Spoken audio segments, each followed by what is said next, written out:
The crystal chandelier reflected thousands of tiny rainbows across the pristine white tablecloths of Bellissimo, Milan's most exclusive restaurant. I nervously smoothed down my black cocktail dress, the only designer piece I owned, purchased second-hand for occasions I rarely experienced. The weight of eyes followed me as I weaved between tables, feeling desperately out of place among Milan's elite.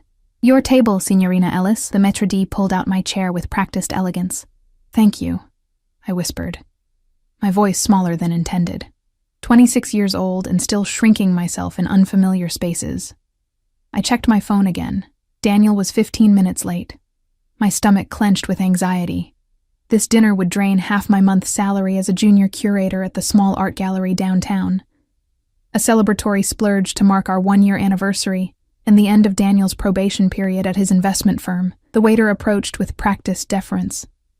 "Would Signorina like to order drinks while waiting?" "Just water for now, please. I couldn't afford to order wine alone." As I waited, I observed the other diners. Wealthy couples speaking in hushed tones. Business meetings concluding with handshakes worth millions. Old money families maintaining traditions. I didn't belong here, but Daniel insisted. "Connections matter, Sophie," he'd said. "People need to see us in these places." My attention drifted to a secluded corner table, where 3 men sat in tailored suits. 2 faced outward, scanning the room with calculated vigilance. But it was the 3rd man who caught my eye. His back to the restaurant, yet commanding the space through his posture alone. Dark hair cut precisely, broad shoulders beneath an impeccably tailored jacket. One of his companions whispered something, and the man turned slightly. His profile was devastating. Strong jawline, straight nose, lips pressed into contemplation. I couldn't look away, mesmerized by the gravity he seemed to possess. Then, as if sensing my attention, he began to turn. I quickly averted my eyes, heart racing inexplicably. The waiter's return broke the moment, placing my water down with unnecessary flourish. "Signorina, may I suggest the special—" "She'll wait for me to order." Daniel's voice cut through as he slid into the seat opposite mine, 30 minutes late, and without apology. "Daniel?" I smiled with relief. I was getting worried. "Traffic. This city is impossible." He didn't meet my eyes, immediately scanning the wine list. "We'll have the 2015 Barbaresco," he told the waiter without consulting me. I noticed a smudge of something pink on his collar. Lipstick, poorly concealed. My heart plummeted, but I said nothing. Not here. Not tonight. I'd confronted him before about the late nights and mysterious texts. Each time his explanations grew more elaborate, his irritation more pronounced. "You look nice," he finally said, assessing me with the same critical eye he used for potential investments. "Thank you. Happy anniversary." I pushed a small wrapped package across the table. "Right, yes." He patted his jacket pockets. "I've got yours in the car. Forgot with the rush." The lie hung between us. I nodded, swallowing my disappointment. We ordered. Daniel selecting the most expensive dishes without hesitation.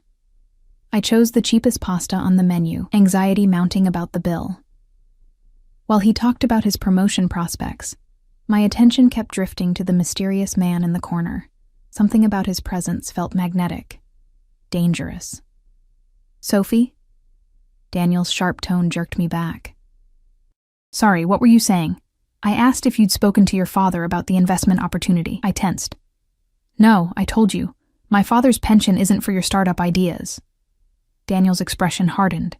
"Your father trusts me, and 50,000 euros would barely dent his retirement fund." "The answer is no," I said firmly.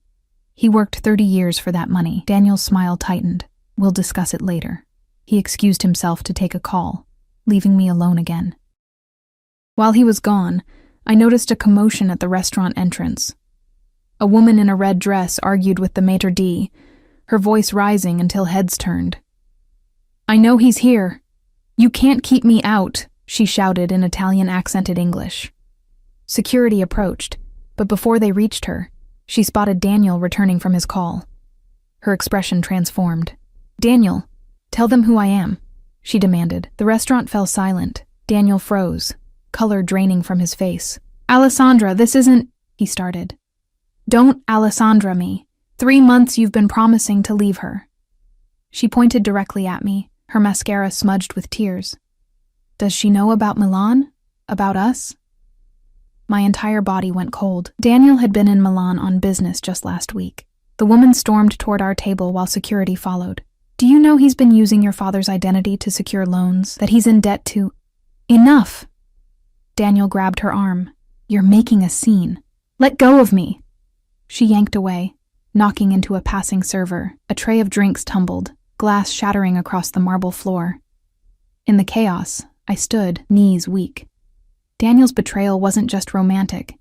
He'd been planning to scam my father. The room spun as pieces connected. His interest in my father's finances, his insistence on accessing his accounts to help manage retirement planning. As security escorted the woman out, Daniel returned, straightening his tie with manufactured composure. "Crazy ex-client," he explained loudly for nearby tables. "Got rejected for a loan. Been stalking me since. She knows about my father," I whispered. "She's delusional. I'll explain everything later." "No." I gathered my purse, shaking. "I need air.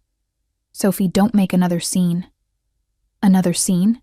You brought your mistress to our anniversary dinner? Lower your voice," he hissed.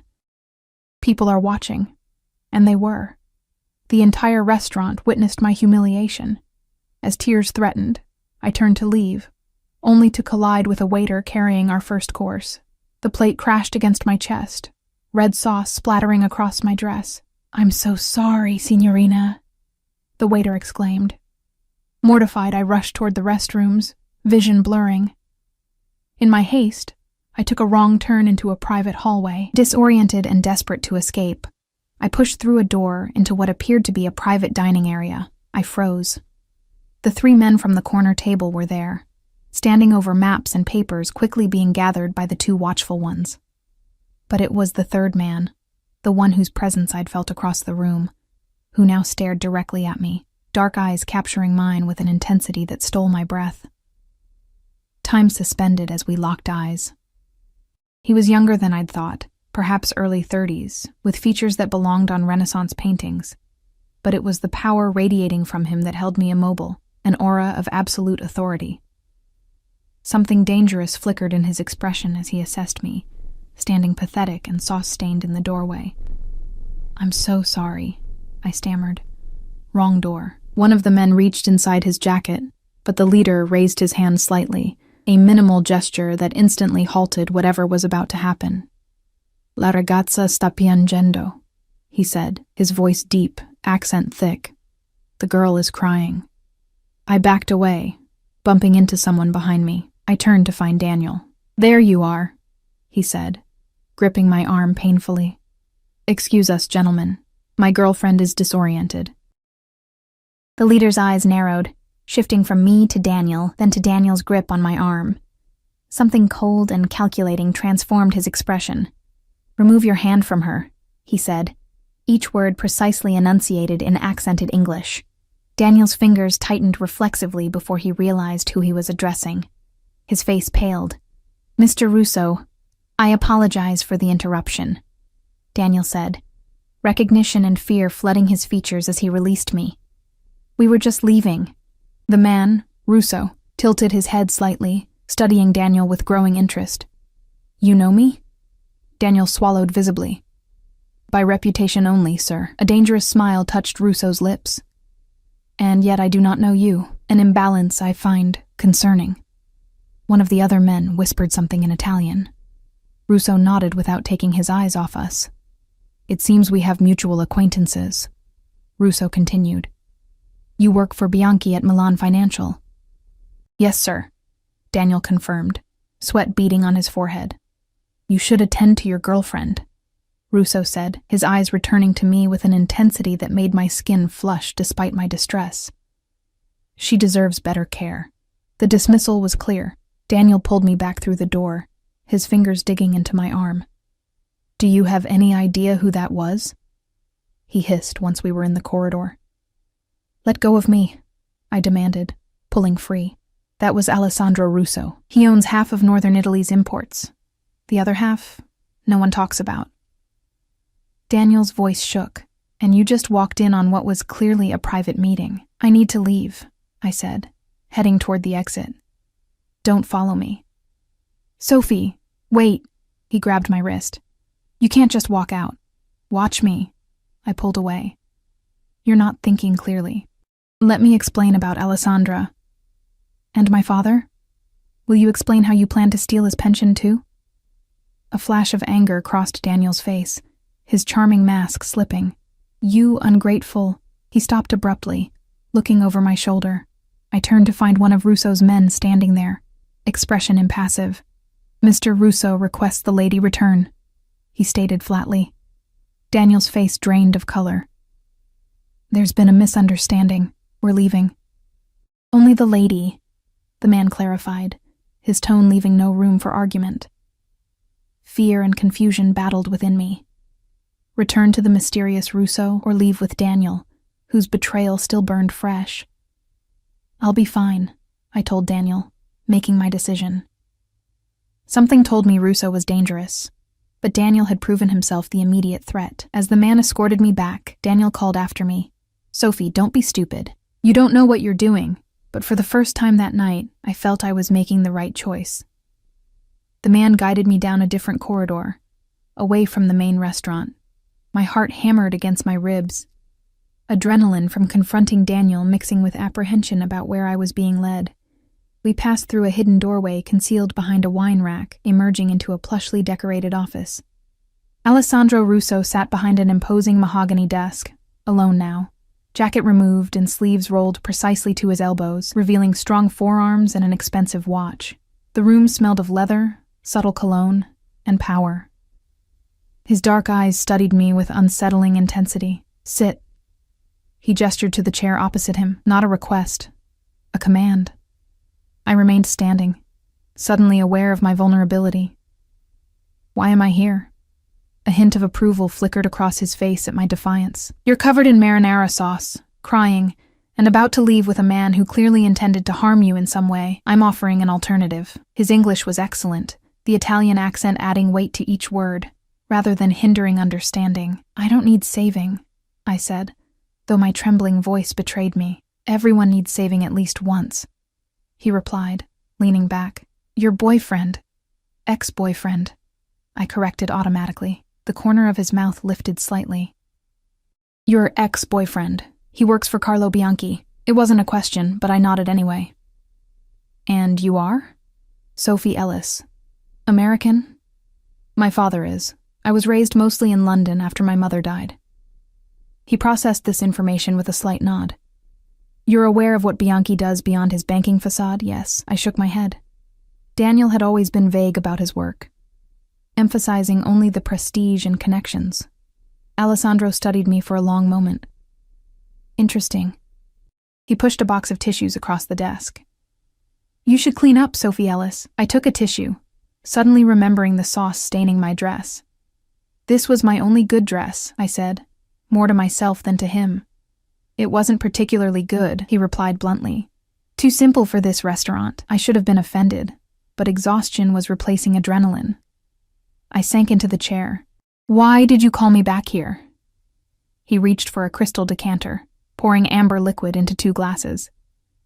Your boyfriend has been stealing from Carlo Bianchi. Not a wise choice of victim. My blood ran cold. What? More relevantly, he's been using your father's identity to secure the loans.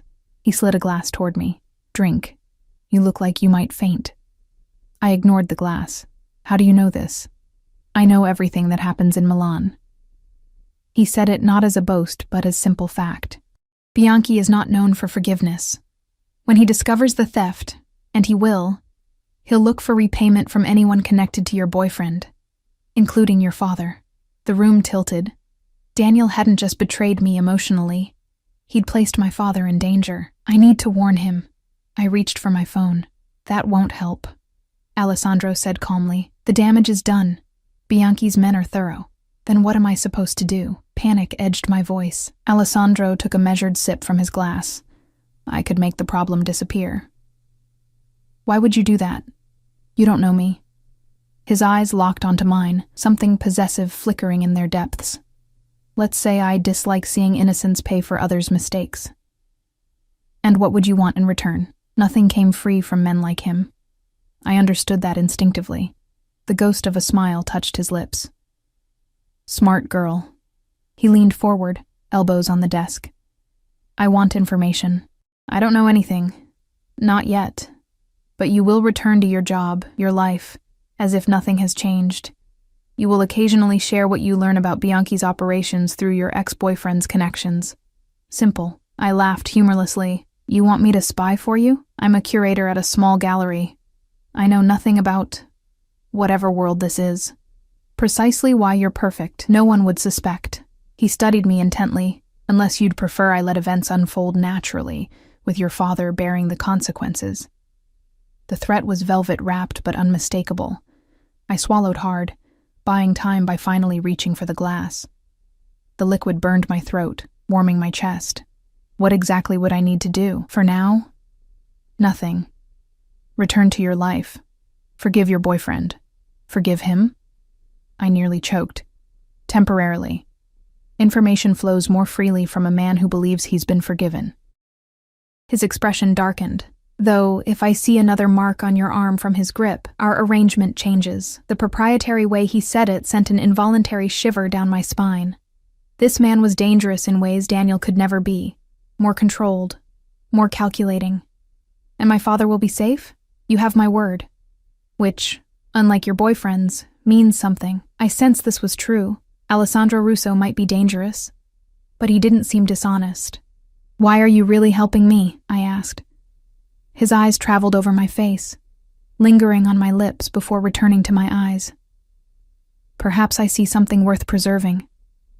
The intensity of his gaze made heat rise to my cheeks. I looked away first, unnerved by my body's response to him. I should go, I said, standing abruptly. My driver will take you home. That's not necessary. It wasn't a suggestion. He pressed a button on his desk, and the door opened immediately. Enzo will ensure you arrive safely. We'll be in touch, Sophie Ellis.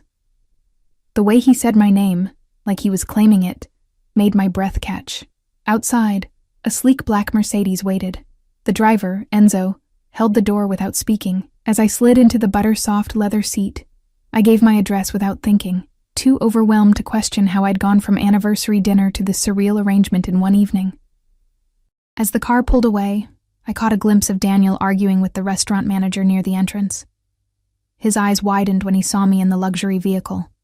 I turned away as Enzo accelerated, leaving Daniel and the remnants of our relationship behind. I woke to insistent knocking the next morning. Groggily opening my apartment door, I found a delivery man holding a large box. Signorina Ellis. Yes? Sign here, please. Inside the box lay a dress. Emerald green silk that probably cost more than 3 months of my salary. The note attached read simply, "Replace what was ruined. A.R."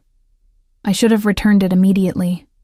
Instead, I ran my fingers over the exquisite fabric, something forbidden stirring within me. My phone had accumulated 17 missed calls and 29 messages from Daniel overnight.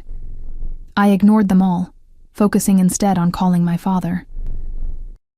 "Pumpkin, how was the anniversary dinner?" his cheerful voice answered. "Dad, we need to talk about your finances," I said, bypassing pleasantries. "Has Daniel been helping you with anything? Just some investment advice?" "Why?" My stomach twisted. "Has he asked you to sign anything, or for access to your accounts?" "Well, he mentioned setting up a trust. Said it would protect my assets. We have an appointment next week to sign the paperwork." His voice turned concerned. "Sophie, what's going on? Cancel it. Don't sign anything." I took a breath, deciding how much to reveal. Daniel and I broke up. I've learned he's been dishonest about financial matters. "Are you all right, sweetheart?" "I'm fine, Dad. Just promise me you won't talk to him if he contacts you." After reassuring my father and extracting his promise, I sat staring at the green dress. Alessandro Russo was now entangled in my life, whether I wanted it or not. The smart choice would be to run, pack my belongings, and disappear before I was pulled deeper into whatever dangerous game existed between him and Bianchi. But where would I go? How would I protect my father? And why did part of me, a part I didn't recognize, feel a thrill at the thought of seeing Alessandro again? The doorbell interrupted my spiraling thoughts. I opened it to find two imposing men in suits. "Miss Ellis? Mr. Bianchi would like to speak with you." Ice flooded my veins. How did they find me so quickly? I'm not dressed," I stammered, trying to close the door. A foot blocked it. "That's not a problem. You can dress while we wait." They entered my apartment without invitation, scanning the modest space with thinly veiled contempt. I retreated to my bedroom, hands shaking as I pulled on jeans and a sweater. Through the thin walls, I heard one of them reporting my location over the phone. I needed help. Alessandro had promised protection, but I had no way to contact him. As I emerged from the bedroom, phone clutched in my hand, the men stood. "We're running late, Miss Ellis. Where are we going?" I asked, trying to keep my voice steady. "Mr. Bianchi has questions about your boyfriend's activities." The implication was clear. I was being taken to face a man Alessandro had described as unforgiving. As we approached their car, a black Mercedes screeched to a halt beside us. The window lowered to reveal Enzo, Alessandro's driver. "Miss Ellis," he called. "Mr. Russo is waiting." The two men stiffened. "She has an appointment with Mr. Bianchi." "Mr. Russo insists," Enzo replied, his tone making clear it wasn't a request. A tense standoff followed, broken when another car approached. The tension among the men shifted palpably as a third party entered the equation. Seizing the momentary distraction, I broke free and dashed to Enzo's car, sliding into the back seat. He accelerated immediately, leaving Bianchi's men shouting behind us. "Are you hurt?" Enzo asked, eyes meeting mine in the rearview mirror. "No," I managed, heart racing. "How did you know?" "Mr. Russo has been monitoring your apartment since last night." He handed back a phone. "He wants to speak with you." I took it with trembling fingers. "Hello?" I told you to continue normally. Alessandro's voice was controlled, but held an edge of anger. That did not include entertaining Bianchi's men. "I didn't invite them. They just showed up." A moment of silence. "Where is your father?" "At home in London. I warned him about Daniel." "Not good enough. Enzo will take you to collect personal items, then to the airport. You'll bring your father to Milan where I can ensure his safety." "I can't just—" "You can and will," he interrupted. "Unless you prefer Bianchi's hospitality for both of you."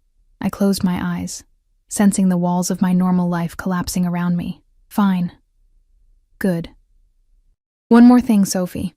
His voice lowered. "The green suits you. Wear it when you arrive." The line went dead before I could ask how he knew I'd tried on the dress. The implication that I was being watched sent conflicting waves of alarm and something darker, more thrilling through me. Back at my apartment, I packed quickly, sliding the green dress into my suitcase last. As Enzo drove me to the airport, I stared at the city passing by, wondering if I would ever return to the life I'd known. "Your father will be protected," Enzo said unexpectedly as we approached the terminal. "Mr. Russo honors his agreements." Why is he doing this? The truth. Enzo's eyes met mine in the mirror. "In 20 years, I've never seen him look at anyone the way he looked at you last night. That's impossible. He doesn't know me." "Mr. Russo trusts his instincts," Enzo replied simply. "They've kept him alive." He handed me an envelope containing a first-class ticket to London and a black credit card. "For expenses. The return tickets will be arranged once you've secured your father." As I exited the car, a final, chilling thought occurred to me. "Enzo, what happens to Daniel?" The driver's expression remained impassive. "That's not your concern anymore." I boarded the plane with the sickening certainty that I had just traded one cage for another, albeit a gilded one. And worse, some traitorous part of me was already anticipating seeing Alessandro again, drawn to his dangerous gravity like a moth to destructive flame. The flight to London passed in a blur of anxiety and conflicting emotions. I'd called my father from the airport, fabricating a story about a sudden opportunity to bring him to Milan to see a private collection at my gallery. He'd sounded delighted, completely unaware that his daughter had become entangled with what I was increasingly certain was the Italian mafia. My childhood home in Hampstead looked exactly as it always had, modest but well-maintained, with my mother's roses still thriving in the front garden 17 years after her death. Dad had never changed a thing. His loyalty to her memory was something Daniel had exploited, I realize now, using my father's lingering grief as a vulnerability, positioning himself as the supportive son-in-law figure my father had always wanted. "Sophie." Dad engulfed me in a bear hug as I stepped through the door. At 63, Martin Ellis remained robust, his academics life keeping him mentally sharp even as silver dominated his once brown hair. "This is such a wonderful surprise. I've already packed, perhaps too much." Guilt twisted in my stomach. "Dad, there's something I need to tell you." We sat at the kitchen table where he'd comforted me through teenage heartbreaks, helped with homework, and later, mourned my broken engagement 2 years before Daniel. I'd always been honest with him. Until now. "You're scaring me, Pumpkin," he said, his smile fading as he studied my face. I took a deep breath. "Daniel was planning to steal your pension." His eyebrows shot up. "What?" "He's been using your identity to secure loans from his employer. Dangerous people are looking for repayment." I couldn't bring myself to explain exactly who these people were. "We need to leave London until it's resolved." To his credit, my father asked the essential questions. How I knew who was involved, what exactly was at risk, but he didn't doubt me for a moment. When I finished my heavily edited explanation, he nodded once. I always thought there was something off about him. Too polished. He reached for my hand. "But why Milan?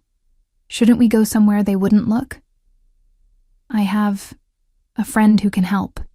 The word friend felt wholly inadequate for what Alessandro Russo was becoming in my life. "He's promised protection." Dad studied me carefully. "This friend. Do you trust him?" Did I? Alessandro was dangerous, manipulative, and clearly involved in criminal activities. Yet something in me recognized he would honor his word. "Yes," I answered finally. "I trust him to do exactly what he promises." Dad nodded. Years of parenting allowing him to read between the lines. "Then I'll pack lighter. Sounds like we might be staying a while." The return flight to Milan featured the disorienting experience of traveling first class, something neither of us had ever done. My father drifted between excitement about the unexpected adventure and concern about the circumstances forcing our hand. As we exited customs at Malpensa Airport, I spotted Enzo immediately, holding a discreet sign reading simply, "Ellis." My father raised an eyebrow at the imposing driver and the gleaming Mercedes waiting curbside. "Your friend must be quite successful," he murmured. "Remember what I said, Dad," I whispered as we approached. "Don't ask too many questions, and follow my lead."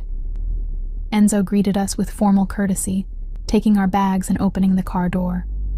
"Mr. Russo is expecting you at the estate." "Estate?" My father mouthed silently to me as we settled into the leather seats. I shook my head slightly, warning him to stay quiet. We drove north out of Milan, the cityscape gradually yielding to the lush landscapes of Lombardy.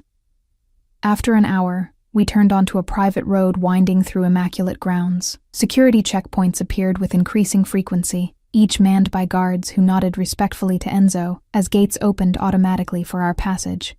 Finally, the villa came into view. A stunning 19th-century palazzo, nestled against the backdrop of distant mountains. My breath caught as Enzo drove through a final set of wrought iron gates toward a circular drive centered around an elaborate fountain. "Good Lord," my father whispered. "Your friend is royalty?" "Something like that," I murmured, suddenly acutely aware I was still wearing my travel clothes, jeans and a wrinkled blouse, while Alessandro's parting words had been to wear the green dress. We exited the car into the warm Italian afternoon. The villa's massive doors opened before we reached them, revealing a striking woman in her 50s, elegant in a tailored black dress, her silver-streaked dark hair pulled into a severe bun. "Miss Ellis, Mr. Ellis," she greeted us in accented English. "I am Signora Rossi, Mr. Russo's housekeeper. Please, follow me." She led us through an entrance hall adorned with museum-quality Renaissance paintings and marble statuary into a sun-filled salon overlooking terraced gardens. "You will stay in the East Wing," she informed us. "Your luggage will be taken to your rooms. Mr. Russo requests you join him for dinner at 8. Her eyes lingered on my casual attire. "I've taken the liberty of providing suitable evening wear. That's very kind. But I brought something," I said, thinking of the green dress. A knowing smile touched her lips. "Of course. The green Valentino." I've had it pressed. She turned to my father. Mr. Ellis, I've selected several options for you as well. My father, overwhelmed but maintaining his composure, thanked her politely. When she departed, he turned to me with wide eyes. Sophie, who exactly is this friend? This house belongs in a historical documentary. It's complicated, Dad. Is he your... He hesitated, searching for the right word. Boyfriend? No. The denial came too quickly, too forcefully. He's just someone helping us. My father's expression said he didn't believe me for a second. A young maid appeared to show us to our rooms. Mine was larger than my entire Milan apartment, decorated in cream and gold with a balcony overlooking the lake. The green dress hung in the open wardrobe, alongside several other garments I'd never seen before, all exactly my size. On the bed lay a small box with a note. For tonight. A.R. Inside was a delicate diamond necklace that caught the light like captured stars. I snapped the box closed, suddenly afraid of what accepting such a gift might imply. After a luxurious bath in a tub large enough to swim in, I slipped into the green silk dress. It fit perfectly, highlighting curves I usually downplayed. The mirror reflected someone I barely recognized, a woman on the verge of something dangerous and transformative. Against my better judgment, I fastened the diamond necklace, its weight both foreign and thrilling, against my collarbone. At precisely 8 o'clock, another maid escorted my father and me downstairs. Dad looked distinguished in a tailored suit that fit as though made for him, which I realized it probably had been. You look beautiful, Pumpkin, he whispered as we descended the marble staircase. But I'm still waiting for a proper explanation.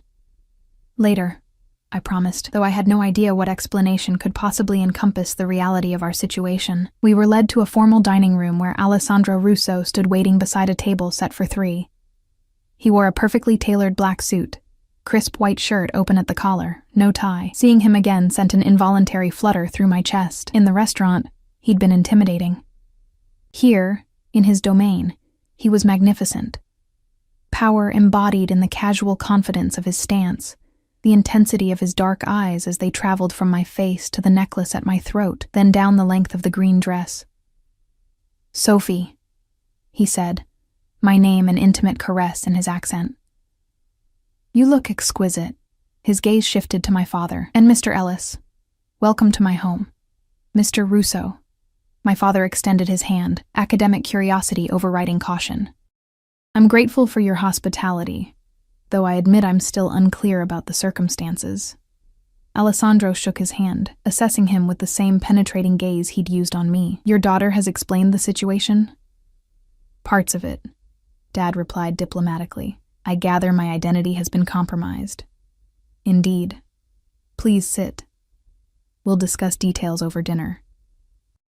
Throughout the impeccably served meal, each course more exquisite than the last, Alessandro explained the situation with surprising candor. He confirmed Daniel had stolen nearly 2 million euros using my father's identity, angering Carlo Bianchi, whom he described simply as a business rival with fewer scruples than myself. Until the matter is resolved, you'll both remain here under my protection, Alessandro concluded, signaling for dessert to be served. And how exactly will it be resolved? My father asked, the professor in him needing logical conclusions. Alessandro's eyes met mine briefly before answering. Your identities will be cleared. Compensation will be made to affected parties. The person responsible will be dealt with. Something in his tone made me shiver. Daniel will be arrested? A cold smile touched Alessandro's lips. Let's say he'll face appropriate consequences. My father, surprisingly perceptive, glanced between us. And what does my daughter have to do with any of this, Mr. Russo? Why involve yourself in our problems? The directness of the question created a charged silence. Alessandro took a measured sip of wine, his eyes never leaving mine as he answered. Your daughter made quite an impression, Mr. Ellis. His voice lowered. I protect what interests me. Heat rushed to my cheeks at the possessive implication. My father's eyebrows rose, but he merely nodded as though this confirmed a theory. After dinner, Alessandro invited my father to his library, where first editions filled floor-to-ceiling shelves. Dad, unable to resist such literary treasures, was instantly absorbed, giving Alessandro the opportunity to draw me onto the moonlit terrace. "You didn't wear the dress when you arrived," he said once we were alone. "I came straight from the airport," I replied, oddly defensive. "You said wear it when I arrived. I'm wearing it now." His lips curved slightly, so literal. His fingers reached up to touch the diamonds at my throat. "These suit you. I can't accept jewelry like this. You already have." His fingers traced the line where the necklace met my skin, sending electricity down my spine. "You wear my gifts well, Sophie." I stepped back, needing distance from his magnetic pull. "What happens now? How long will we stay here? Until I'm satisfied Bianchi no longer poses a threat." His eyes darkened. "It may be some time. His organization is persistent." "And Daniel?" Something dangerous flashed across Alessandro's expression. "You still care for him? After his betrayal?" "I don't," I said honestly. "But I don't want his death on my conscience either." Alessandro studied me for a long moment. "Your compassion is unusual in my world." He stepped closer, eliminating the distance I'd created. "Daniel Thomas will face financial ruin and legal consequences. Beyond that depends on his cooperation with certain authorities." Relief washed through me. "Thank you." "Don't thank me yet," he said quietly. "Your safety comes with conditions." My pulse quickened. "What conditions?" "You'll remain within the estate grounds unless accompanied by my security. You'll attend social functions as my companion when required, and—" his eyes hardened. "You'll never again look at another man the way you looked at Daniel." The proprietary tone sent conflicting waves of indignation and arousal through me. "I'm not your possession." "No?" His hand came up to cup my cheek, thumb brushing my lower lip. "Then why are you wearing my diamonds? My dress? Sleeping under my roof? Because you've left me no choice. There are always choices, Sophie." His face lowered until his lips hovered near mine. "You could have run, gone to the police, disappeared with your father to some remote location." His breath warmed my lips. "Instead, you flew back to me, wearing my gifts, allowing me to claim you in all but the final way." My breath caught as his meaning registered. Before I could respond, he closed the minuscule distance, capturing my lips in a kiss that started gentle, but quickly blazed into something consuming. Without conscious thought, my hands gripped his shoulders, body arching into his as heat pooled low in my abdomen. He tasted of expensive wine and forbidden promises. When his arms encircled me, pulling me flush against his hard body, I moaned involuntarily into his mouth. The sound seemed to ignite something primal in him, his kiss deepening, one hand tangling in my hair while the other pressed against my lower back. The clearing of a throat broke us apart. We turned to find my father standing at the terrace door, expression carefully neutral. "Forgive the interruption," he said with the diplomatic tone he'd perfected during decades of academia. "I was just heading to bed and wanted to say goodnight." Alessandro stepped back, composure returning instantly, though his eyes still burned. "Of course. Signora Rossi will show you to your room." As if summoned by her name, the housekeeper appeared beside my father. After Dad kissed my cheek and whispered, "Be careful, Pumpkin." They departed, leaving Alessandro and me alone again in the moonlight.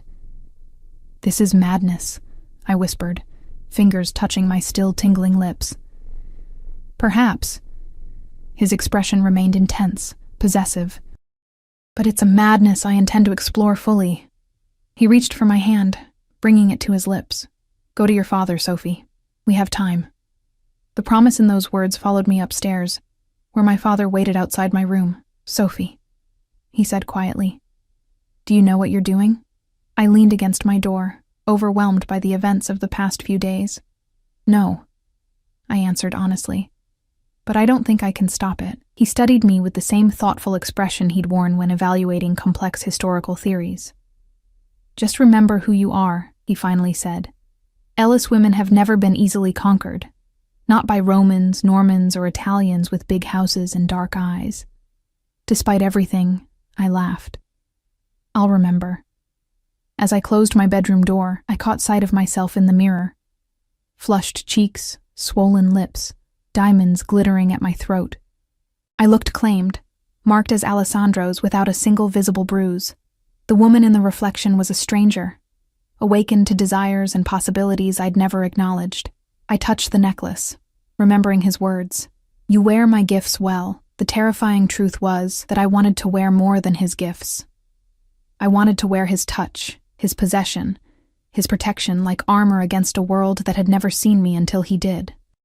And that desire frightened me more than any threat Bianchi or Daniel could pose. Days at the estate settled into an unexpected rhythm. My father, ever the academic, spent hours in Alessandro's library, occasionally emerging with animated theories about obscure historical texts he'd discovered. His ability to compartmentalize the danger that had brought us here never ceased to amaze me. For my part, I found myself in a gilded cage, luxurious but confining. The grounds were extensive, featuring manicured gardens, a tennis court, indoor and outdoor pools, and even a small art gallery housing Alessandro's private collection. Yet the armed guards patrolling the perimeter served as constant reminders of our precarious situation. Alessandro himself remained an enigma. He left early most mornings for business in Milan and returned late, often joining us for dinner where he engaged my father in discussions about history, art, and philosophy. His knowledge surprised me. He was self-educated but impressively well-read, particularly in Italian Renaissance history and art, which happened to be my specialization. During those dinners, his eyes constantly returned to me, possessive and hungry, though he maintained a formal distance in my father's presence. The tension between us built with each passing day, amplified by the memory of our moonlit kiss. On the 5th evening, Alessandro arrived for dinner with news. "Bianchi's men were intercepted attempting to access your apartment in Milan," he informed me as we dined on the terrace. "They were looking for information about your father's finances." My father lowered his fork. "Were they dealt with?" A ghost of a smile touched Alessandro's lips. "They received appropriate discouragement." He turned to me. "Your gallery called. They're concerned about your absence." "I should contact them," I said, realizing I'd barely thought about my job. I took the liberty of arranging an extended leave of absence, family emergency. I stiffened. "Without consulting me?" His eyes narrowed slightly. "Your safety requires discretion." "My safety doesn't require you controlling my life," I countered, frustrated by his high-handedness despite understanding the necessity. My father cleared his throat. "Perhaps I should retire early. The history of the Medici banking system has been quite engrossing."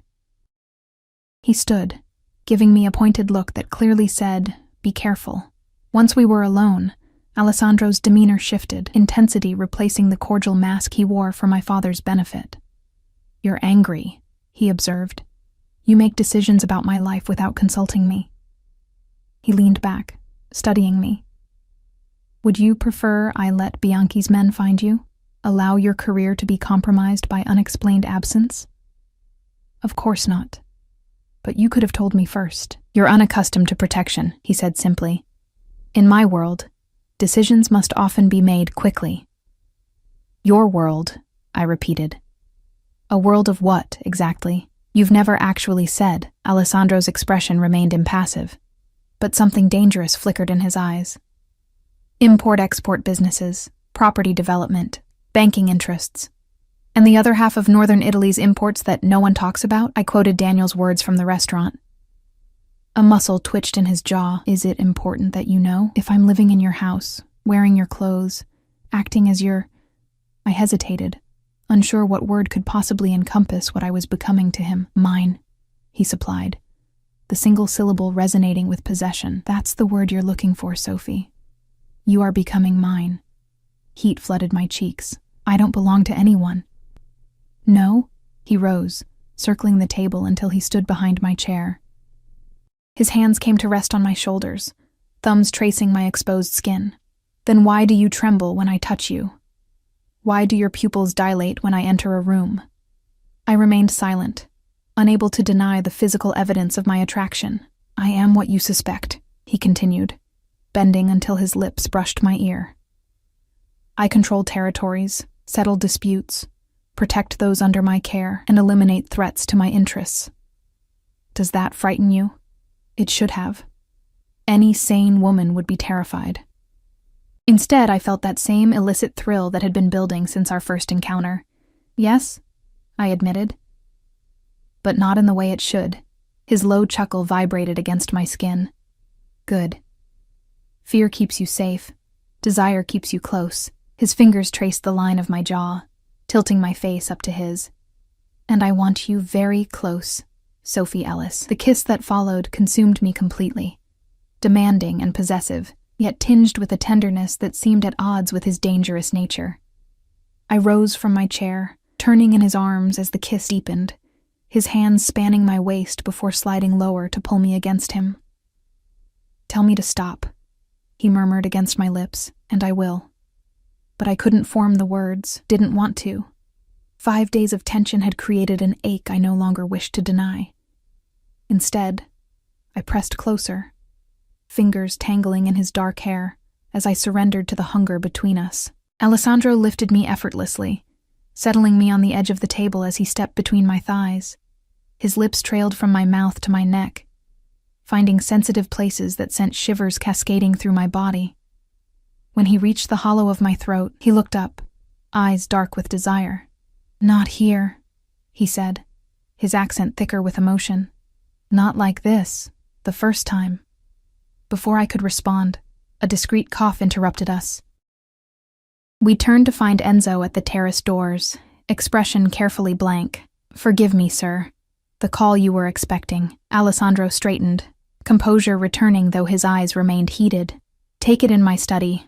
I'll be there momentarily. Once Enzo departed, he cupped my face. This isn't finished, Sophie. I know, I whispered, both relieved and disappointed by the interruption. He pressed a final, surprisingly gentle kiss to my forehead. Rest. Tomorrow will bring changes. Those cryptic words proved prophetic. I awoke the next morning to find a formal dress, midnight blue with a plunging back, laid out with another jewelry box containing sapphire earrings. Signora Rossi informed me that Alessandro requested my presence at a charity gala in Milan that evening. Your first public appearance together, she added with knowing eyes. Very significant. The implication wasn't lost on me. Alessandro was officially claiming me as his companion, making a statement to his world. I should have objected to being displayed like a possession, but part of me, a part growing stronger daily, craved the public acknowledgement of whatever was developing between us. My father, surprisingly, seemed untroubled when I told him. I had a fascinating conversation with Alessandro about his family history yesterday, he said, adjusting his reading glasses. Did you know the Russos have controlled this region since before the unification of Italy? Dad, aren't you concerned about what he is? He looked up from his book. What he is, Pumpkin, is a man protecting my daughter from consequences I couldn't shield her from.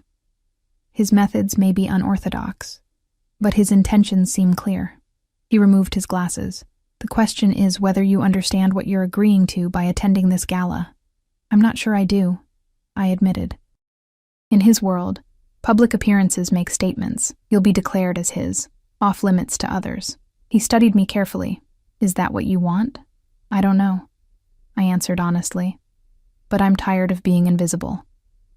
He nodded as if this confirmed something.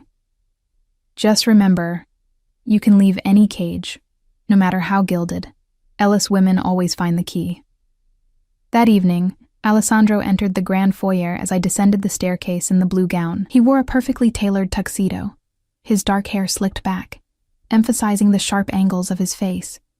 For a moment, he simply stared, something akin to reverence passing over his features. Bellissima, he finally said, taking my hand to help me down the final steps. You'll outshine everyone, is that the point? I asked quietly, making a statement. His eyes gleamed with approval at my perception. Partly.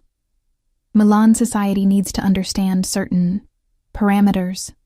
That I belong to you? I challenged, testing the boundaries of this arrangement. Instead of denying it, he lifted my hand to his lips. That you are under my protection, that anyone who threatens what is mine will face consequences. And what about what I want? His expression softened marginally. What do you want, Sophie? The question caught me off guard. What did I want? Safety, yes. Protection for my father, certainly. But beyond that, the truth was both simple and terrifying. I wanted him. The danger, the intensity, the way he saw me when the rest of the world had always looked through me. "I want to understand what I'm walking into," I answered finally. A hint of respect flickered in his eyes. "Tonight, you'll meet people from my world. Business associates, allies, competitors. Some will be curious, others resentful. Follow my lead, stay close, and remember that appearances matter." His thumb caressed my wrist. "Can you do that?" I nodded, suddenly aware we were discussing far more than one evening's event. This was the threshold of a new life, one where I would either adapt to Alessandro's world or be consumed by it. The gala was held in a historic palazzo in central Milan, the entrance flanked by security personnel who nodded deferentially as Alessandro guided me inside, his hand possessively at my lower back. Heads turned as we entered the grand ballroom, conversations pausing momentarily before resuming with increased intensity. "They're all looking at us," I whispered. "At you," he corrected, satisfaction evident in his tone. "They wonder who captured my attention so completely." Throughout the evening, a parade of Milan's elite approached, men kissing my hand with calculated assessment in their eyes, women embracing me with air kisses and razor-sharp scrutiny. I recognized the performance for what it was, a dance of power and alliance, with me as the unexpected new player.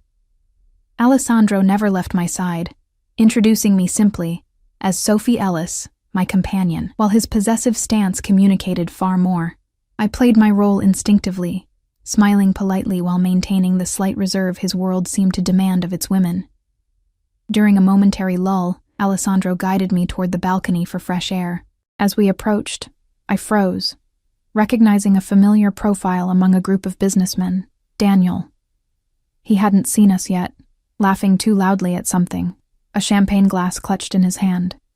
He looked thinner, with dark circles under his eyes, but very much alive and free, not facing the consequences Alessandro had implied. Alessandro's hand tightened on my waist as he followed my gaze. "Ah, an unexpected guest. You said he would face consequences," I whispered. "He has.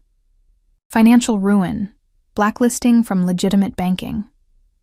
Alessandro's voice remained conversational, though his eyes hardened. "His current freedom is temporary." Before I could respond, Daniel turned and saw us.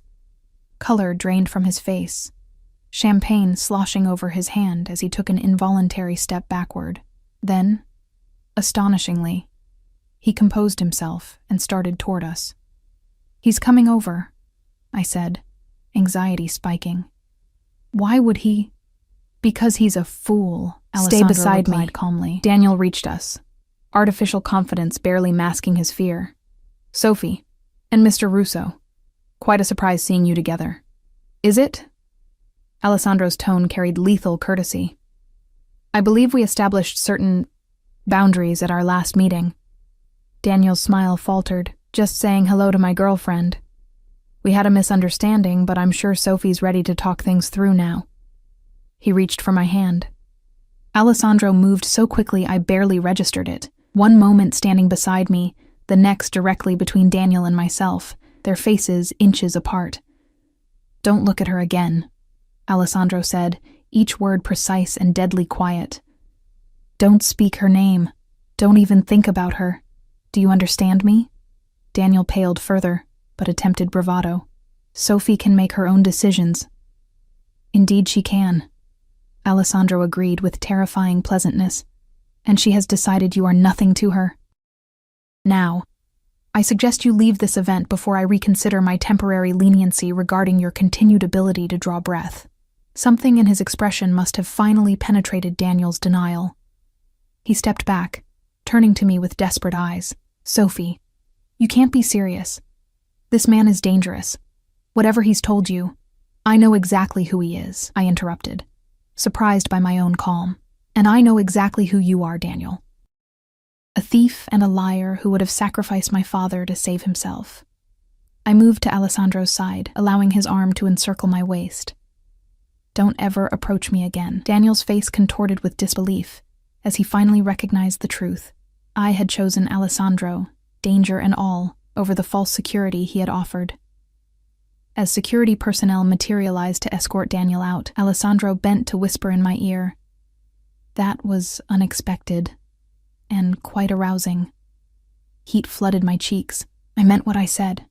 "I know," he replied, his hand splaying possessively against my back. "Which is why we're leaving. Now." The drive back to the estate passed in charged silence, tension building with each mile. When we finally arrived, Alessandro dismissed the driver and security with a curt nod before taking my hand and leading me not to the main house, but toward a separate structure nestled among gardens. "My private quarters," he explained, as we approached the elegant modern building, more secure, more private. Inside, the space reflected Alessandro himself. Minimalist luxury, masculine but refined, with floor-to-ceiling windows overlooking the moonlit lake. He released my hand only to pour 2 glasses of whiskey, offering one to me. "For courage?" I asked, accepting the glass. "For clarity," he countered. "I want no misunderstanding between us about what happens next." I took a sip, letting the liquid warm my throat. "And what happens next?" Alessandro set his glass down, moving closer until he stood directly before me. "That depends entirely on you, Sophie. If you stay tonight, you're choosing my world, with all its complications and dangers." His fingers traced the line of my jaw. "If you walk back to the main house, we continue as we have been, and nothing changes. Until when? Until Bianchi is no longer a threat? Then what?" "Then you would be free to leave." Something vulnerable flickered in his eyes. "Though I would hope you might choose to stay." I set my glass beside his. "What if I want both? Your protection and my freedom?" A smile touched his lips. "Negotiating with me already?" His expression grew serious. "I can offer safety, luxury, passion, but complete freedom is not something anyone in my world possesses. There will always be limitations, always be enemies. And if those limitations become chains?" His hands came to rest on my shoulders, thumbs caressing the bare skin exposed by my dress. "Then you would find, Sophie Ellis, that I would rather let you go than see you caged." He bent until his lips nearly touched mine. "But tonight, I don't want to let you go." The honesty in those words, the vulnerability beneath the power, decided me. I closed the remaining distance, pressing my lips to his in silent answer. Alessandro responded instantly, gathering me against him as the kiss deepened from question to claim. His hands found the zipper at my back, slowly lowering it as I worked the buttons of his shirt. Each layer removed was another boundary crossed, another step into his world. When he finally lifted me, carrying me to his bedroom, I understood I was crossing a threshold that would forever change my life. Yet as he laid me on black silk sheets, his eyes dark with desire and something deeper, more permanent, I couldn't bring myself to regret the choice. "Mine," he whispered against my skin, the word both question and declaration. "Yours," I answered, surrendering to the safety of his dangerous embrace. Sunlight streamed through floor-to-ceiling windows when I awoke the next morning, momentarily disoriented by unfamiliar surroundings. The memories of the previous night flooded back as I felt Alessandro's arm draped possessively across my waist, his body curved protectively around mine. In sleep, his face lost some of its hardness, revealing the man beneath the power and control. I studied him, marveling at how completely my life had transformed in just over a week. From gallery curator to... what? Mistress of a mafia boss? The thought should have horrified me. Instead, I felt an unexpected peace. For the first time in my life, I was fully seen, fully protected, even if that protection came with gilded constraints. As if sensing my scrutiny, Alessandro's eyes opened, instantly alert. His gaze softened as he took in my expression. "Regrets?" he asked, voice husky from sleep. "Surprisingly, no," I answered honestly. His lips curved into a rare, genuine smile as he pulled me closer. "Good, because I have no intention of letting you go." The possessiveness in his tone sent a shiver through me, part thrill, part warning. "Alessandro, we need to talk about what happens next." He propped himself on one elbow, dark eyes studying me. "I assumed last night made that clear." "Physically, yes," I acknowledged, heat rising to my cheeks at the memory of his hands, his mouth, the ways he'd claimed me repeatedly throughout the night. But practically, my father can't stay here forever. Neither can I. I have a career, a life. Something hardened in his expression. Your life is in danger, Sophie. Bianchi knows you're connected to me now. That makes you both a target and a protection. What does that mean? It means he won't harm you because it would trigger war between our organizations. But he would still use you to get to me if given the opportunity. His fingers traced my collarbone absently. Your gallery position is unfortunately no longer viable. The casual way he dismissed my career ignited a spark of defiance. You can't just decide that. I already have, he replied, sitting up. Alternative arrangements are being made. I pulled the sheet around me, suddenly conscious of my nakedness and vulnerability. What alternative arrangements? The gallery in the East Wing needs a curator. The collection has been neglected for years. He reached for his robe, shrugging it on as he rose. It would give you purpose while remaining within secure boundaries. A gilded cage is still a cage, I said quietly. Alessandro paused, studying me with those penetrating eyes. Is that how you see it? A cage? What would you call it when I can't leave the grounds without armed guards? When you make unilateral decisions about my future. He sat on the edge of the bed, expression unreadable. I call it protection, necessary precaution. For how long? A month? A year? Forever? Something vulnerable flashed across his face before his usual mask of control returned, until I eliminate the threat. And when will that be? When Bianchi is no longer in a position to harm what's mine. The deadly certainty in his voice sent a chill through me. You're talking about killing him, I stated. Not a question. Alessandro's expression didn't change. I'm talking about ensuring your safety by whatever means necessary. The reality of his world crashed over me. Violence and power inseparable from the passion and protection he offered. Part of me had known, of course, but facing it directly in the morning light forced a reckoning I'd avoided. I need time, I said finally. This is all happening so fast. To my surprise, he nodded. Take the day. Think about what you want. He stood, moving toward the bathroom. But remember, Sophie, the choice isn't between danger and safety. It's between facing danger alone or with me beside you. After he left to handle business matters, I returned to the main house, finding my father in the gardens with a book. His knowing look as I approached in yesterday's evening dress made me blush, despite being a grown woman. I was wondering when you'd return, he said mildly, marking his page. Dad, He held up a hand. You don't need to explain. I may be old, but I'm not blind. He patted the bench beside him. The question is whether you understand what you've committed to. I sat, suddenly exhausted. I'm not sure I do. He wants me to stay here permanently, to give up my career. And what do you want? I hesitated, sorting through my jumbled emotions. I want him. But I also want my freedom, my identity. Dad nodded thoughtfully. You know, your mother faced a similar choice. I looked up, surprised. What do you mean? When we met, I was researching political movements in northern Italy. Got myself in trouble with some powerful people. Your mother was from a connected family, not like Alessandro, but with ties to certain interests. He smiled at my shocked expression. She protected me, used her family connections to get me out safely. Mom was connected to the Mafia. I couldn't hide my disbelief, tangentially. Point is, she chose to leave that world for me, for the freedom of academic life in England. He took my hand. But she never regretted her origins, or denied that part of herself. What are you saying, Dad? I'm saying choices aren't always either or. Your mother found a middle path, kept her connections while building a life outside their direct control. He squeezed my hand. If you love this man, and I think you do, then find your terms. Alessandro Russo strikes me as someone who respects strength. He's used to complete control. Then be the exception. Dad's eyes twinkled. Ellis women always are. I spent the day wandering the estate grounds, thinking about my father's words and examining my feelings for Alessandro. By evening, I had reached a decision, though uncertainty still fluttered in my chest as I dressed for dinner.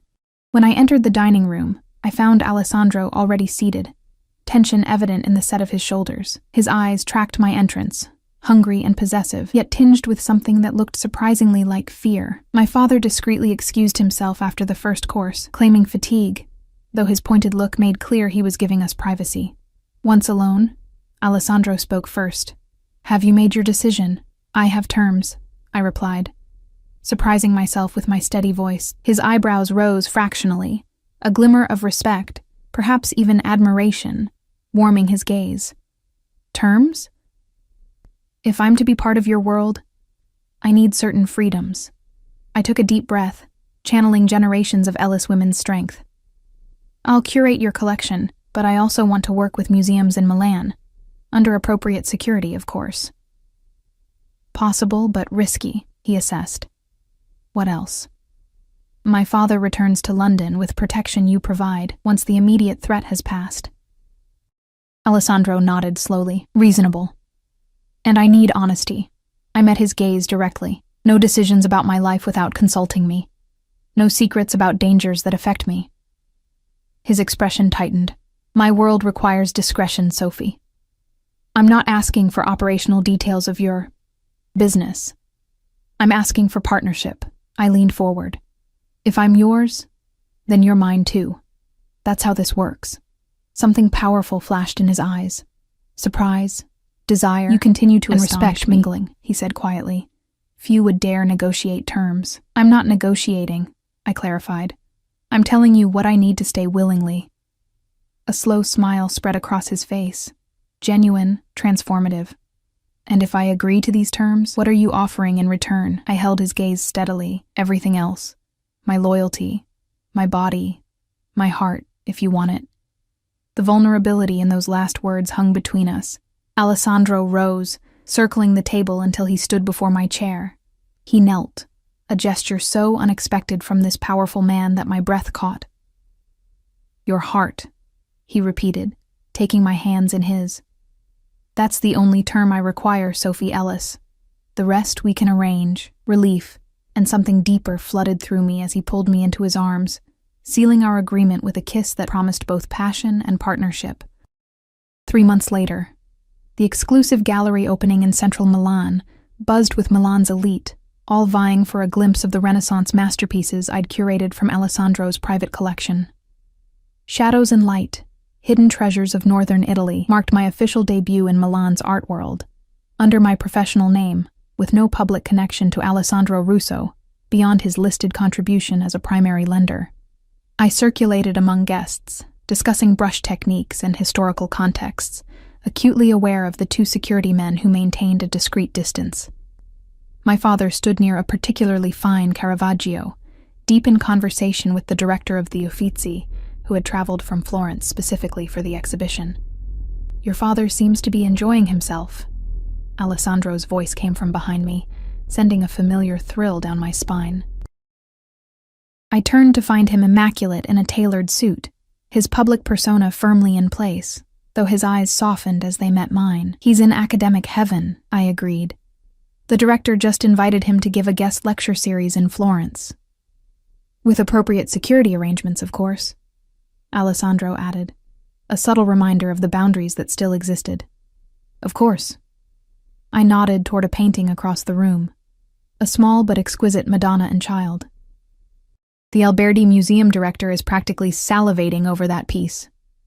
"Perhaps we should consider a long-term loan," Alessandro suggested, his hand finding the small of my back.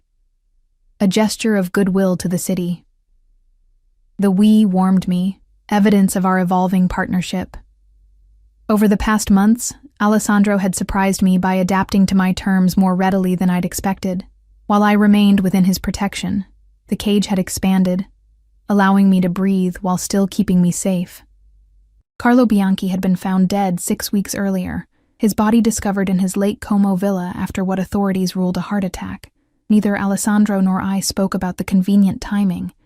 Maintaining the careful separation between aspects of his business I preferred not to know, and our personal life. "Alessandro," a voice interrupted my thoughts. We turned to find Daniel, shockingly gaunt, but dressed in an attempt at his former elegance. Alessandro's body tensed beside me, his expression cooling to dangerous levels. "You were not invited," Daniel raised his hands placatingly. I only came to congratulate Sophie on the exhibition. Professional courtesy. You have 3 seconds, Alessandro stated flatly. Please. Daniel's voice cracked with desperation. I'm leaving for Rome tomorrow. New job, new start. Just wanted to say goodbye to Sophie. Before Alessandro could respond, I laid a restraining hand on his arm. 1 minute, I said to Daniel. In full view of the gallery, Alessandro's jaw tightened, but he inclined his head slightly, respecting my decision, while his eyes promised consequences if Daniel overstepped. I moved a few paces away, still within Alessandro's sight, but offering the illusion of privacy. You look well, Daniel said, his eyes nervously darting to Alessandro. Happy. I am, I confirmed. I heard about your father's apartment in London being broken into. His voice lowered. That was Bianchi's men, wasn't it? Before he died. I kept my expression neutral. Ancient history now. Daniel swallowed hard. I'm sorry, Sophie. For everything. I never meant to put you in danger. But you did, I stated simply. Actions have consequences, Daniel. I'm learning that. He glanced at Alessandro, fear evident in his posture. Is he good to you, at least? The question was so incongruous I nearly laughed. Better than you ever were, I answered honestly. Goodbye, Daniel. I hope Rome works out for you. As he slunk away, Alessandro appeared at my side, his arm sliding possessively around my waist. You're too forgiving, he murmured. Not forgiveness. Closure, I corrected, leaning into him. He's nothing to me now. Satisfaction gleamed in Alessandro's eyes as he bent to brush a discreet kiss against my temple. The exhibition is a triumph. You've impressed some very important people tonight. Including you? I teased. You impressed me the moment you walked into that private dining room covered in marinara sauce, he replied, his voice lowering. But yes, especially tonight. Seeing you in your element, confident, commanding, it makes me want to take you home immediately. Heat bloomed across my skin. We can't leave yet. I have to give the closing remarks. After then, he promised, eyes darkening with intent. I have something for you at home. The something proved to be a small velvet box presented in his private quarters after we returned to the estate. Inside nestled a ring, an emerald surrounded by diamonds, elegant, yet substantial.